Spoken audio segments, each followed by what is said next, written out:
Yeah, that's really interesting. Those three principles are sort of threads that run through your book. I'm just thinking in terms of your experience in Olympics. You're in Atlanta and then you went to Sydney, which I know wasn't a particularly good experience. I think the squad then.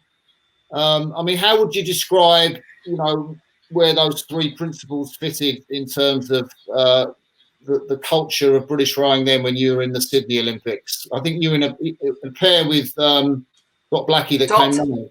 Yeah. So I would say none of those were very present in the first two Olympics. There were pockets for sure, but not as guiding principles. They happened where they happened because individuals went out of their way to behave a little bit differently. But they would have been seen as soft. It was a very much a kind of, that's, just that sort of macho thing, really. There was a lot of, when I look back now, I came into sport quite late. I learned to row at Cambridge. And when I got in the team, I was like, my God, this is a journey I never thought I'd be on. And I'm not qualified for this. I need to listen. I need to learn about what's required to do well here.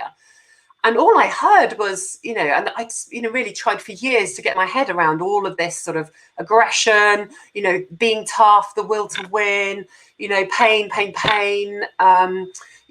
Don't give an inch to anyone, don't respect your opposition, all of these sorts of quite negative, quite fear-based phrases around, what are the other things that we used to sort of say? You don't have any fun.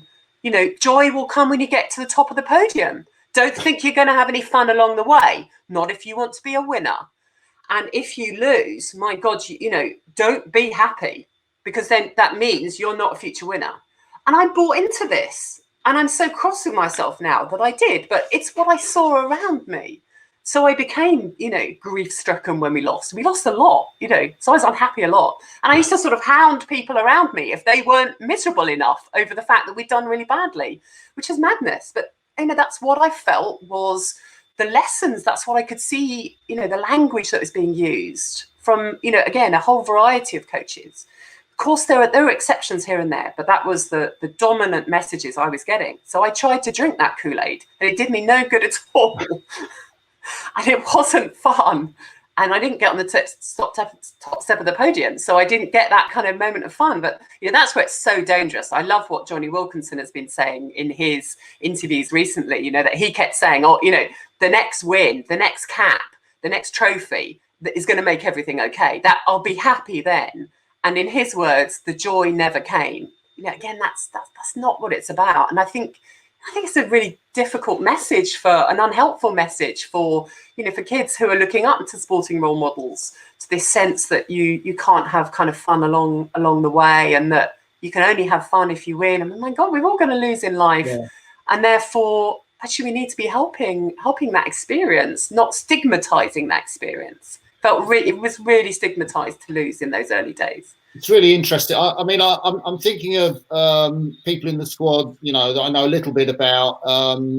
I think you might have mentioned this, John Collins, in his interview, I think, with Sky Sports, where he kind of broke down and he talked about, what it was like coming back from Rio without a medal. I'm thinking of Alex Partridge. Won a silver medal in 2008.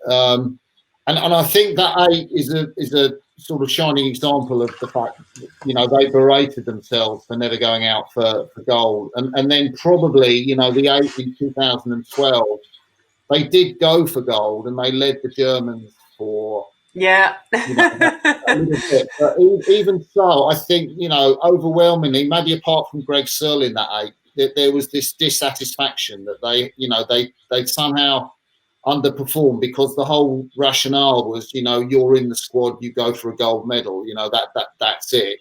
And so, I see parts of that culture still very much, as part of, maybe it's a British Rowing thing or a Jurgen Grobler thing, still very much part of the system. What enabled you to do something different in terms of, you moved away after Sydney Olympics and then you came back? How were you able to find a different path? Yeah, I mean, it was tough. Do you know, one thing on that John Collins interview that it was really moving to watch. The interesting thing was, you know, he said that that result haunted him in ways he could never have foreseen. The interesting thing was afterwards, he almost felt he had to retract it because it was sort of that, you know, I remember in sort of things since he was sort of like, well, you know, no, I'm focused on Tokyo and I want to do better. It was almost like, you know, he'd said something that I think resonated with many, many people. Yeah. And then it was almost like people didn't want him to kind of, you know, that we don't want to show that side of things. And that's, again, in my book, what I want us to look at the underbelly of winning, as well as the glorious story. Life's complex. You know, again, that Edge documentary did that so well, the highs and the very real lows, the mental health struggles of those men in the cricket team. It's really powerful to watch. So anyway, coming back, I mean, partly it was stepping away. I had a year out, and that's when I started my job in the Foreign Office. So I limped on for a year after Sydney, but I was, you know, just had no kind of self-confidence. I was very sort of still struggling with the experience of that competition and also the lead up to it. And I couldn't find a different way of thinking. So I was just stuck, and I was stuck in the kind of, and I was a loser. And I literally, people were, you know, were within earshot, sort of saying, you know, yeah, we've been to 2 Olympics, not, you know, it's not going to happen. You know, it's predetermined now. I mean, that's pretty stark. That's pretty poor, isn't it? And so I thought, I've got to get out of here, because even though I love rowing, I'd love to do better. There's nothing around here that's going to help me get better at this point. So, you know, that's when I thought, okay, fair enough. You know, I've had an amazing time in exploring what's possible. I've done everything I could, but I need to do something different. And that's when I joined the Foreign Office, which is something I'd always wanted to do before I went on this kind of amazing rowing journey. And, you know, that was like a breath of fresh air to me, to be in a different environment where I just spoken to in a different way, actually, and really respected. And I can remember early on kind of messing up on something we were sending to Parliament, some information, and my boss and his boss had been out at another meeting, and I'd sent something wrong, and some wrong information. So this was, you know, I was only been in there a couple of months or something, and, you know, this document had gone to Parliament and it was wrong, you know, and I felt, oh my God, you know, this is terrible. You know, I'm going to be sort of, you know, on a spike on, you know, in the Tower of London. And, you know, and the boss and the boss's boss sort of called me in to kind of, you know, said, oh, you know, we need to talk about this. And I went in, I thought I was going to be sacked. Yeah. You know, I was so used to kind of being bawled out if you do the wrong thing. And they were like, we're so sorry we weren't here on the day you had to fill that out. Oh, you know, we feel terrible about that. You know, there's no way you could have known this. And, you know, right, you know, this is the process that we have when, you know, it's a really good point to learn, though, because if we put something in that we realize is wrong, then there's a process for correcting that, because we're human and we make mistakes. And so this is what we've got to do now, to retract that and put the correct information in. I mean, God, I was so happy that day, because I just had forgotten that kind of interaction. Yeah. And, you know, so it just freed me up. I really enjoyed it. I also realised, you know what, there's some really big issues in the world that actually are bigger than a boat going backwards as fast as you can. And I know that may not appeal to many listeners of Crossy's Corner, but, you know, it gave me massive perspective that was so helpful on the times I hadn't gone very fast in my boat, kind of thing. So, you know, at the same time, I was actually doing some cross training. I was getting into running. I was really enjoying kind of working out.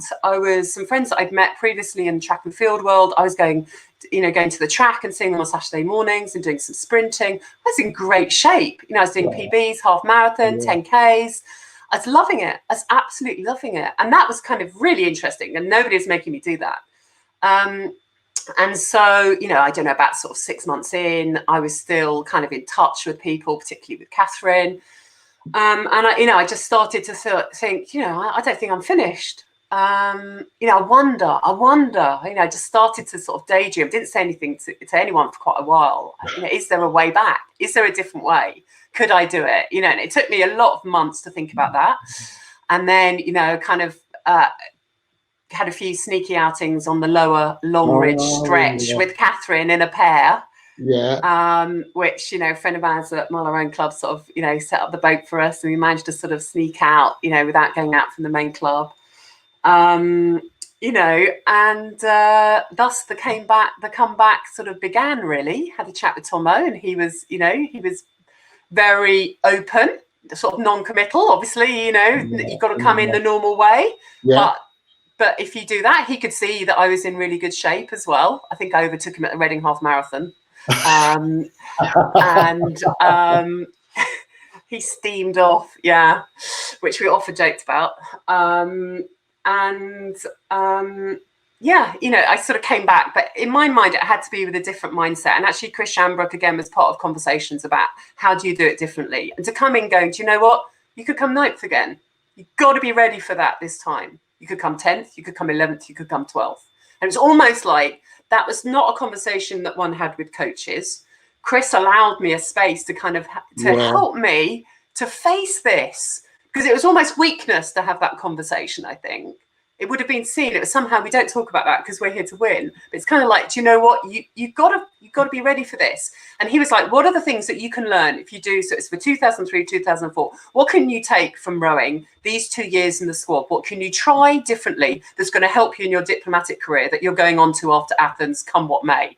Yeah. That's a great question on those days when you're at the bottom of the rankings going slowly. Do you know what? I'm still getting something that's going to help me. And I've got a life after. And so again, I might not get into the team at this point, and who knows if I do, where I'll come. But I just had all of those support mechanisms that enabled me to, really kind of savor the privilege of being back in the team and, control it a little bit more, I guess. I also worked for quite a long time because I didn't have lottery funding because I've been out for a year. So again, I got away. I got away in the middle of the day. I went and did work, and that was enormously helpful. Particularly for me, I think I just needed that kind of other life, other stuff to sort of give that sense of moving on in that part of my life as well. One thing that occurred to me is then you were able to come back and change your mindset, and Chris, the sports psychologist, Chris Shambrook, was instrumental in helping you do that. What influence did you have? If you're coming with a different mindset or exploring it, did you have, say, on your partner, on Cath Granger, or indeed on others around you? Or was this something very personal?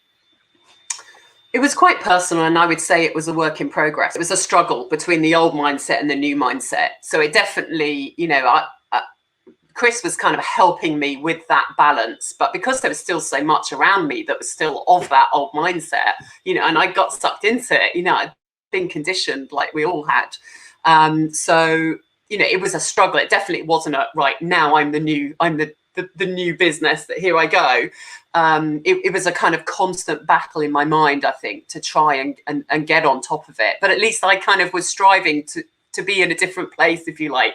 And I had a sense of, again, Chris would give me questions just to come back to, look, what are the things you've gained today? All of those kind of things. So, definitely he was enormously helpful in that. And, I didn't crack it, but I started long-wind thinking, if you like. It was the start of me realizing there was a different approach that I have then ever since found myself, deepening and developing further in all of these different contexts. One thing that occurred to me, I wanted to ask you, I think it was Jung that talks around sort of the stages of life that we go through, from the youth through to, the athlete and the warrior, and then going through the warrior to the sage. And I wondered how much you think it's part of a function of growing up, that you have this dualistic win-lose mentality, and how you have to go through that, like you said, and emerge into a different way of thinking in an experiential way? Or do you think it's possible, if you're in a culture and in an environment, if you're a young person, for example, and wanting to do sport, or talk about education, because I know that's another major theme. Do you think it's possible to do that from an early age without having to go through the win-lose conundrum? Yeah, it's a really interesting question. I've thought about it, and I continue to reflect on it. A couple of people have said, "Oh, you just got, just getting into sort of middle-aged reflections now. You've forgotten what it was like." I think it, we can accelerate the process. It has to be possible to do it differently. But I think the challenge is we don't encounter this until we get to the Middle Ages, or we have some kind of major life event maybe that forces us to think differently, because we're just not exposed to that broader perspective on what matters, the values, the sort of other qualities of being in an environment, whether it's compassion or mindfulness. These things just aren't present in most of our upbringings. So if you look at schools, we're still very much, we're totally assessed individually. And, we're never kind of assessed for our collaborative qualities, for our kindness, for our support for others, or our own sort of mindfulness and ability to kind of manage adversity. None of this stuff that is what, frankly, is most useful to you later in life is valued at that age. And I think, that's part of the kind of ongoing challenges of mental health that are growing. It's part of the sort of challenges I see in the leadership world where, in organizations where they want people to collaborate more and be more adaptive and be more innovative, because that's what they need to survive. And nobody really knows how to do that. So I think in our formative years, we could be developing really different skills.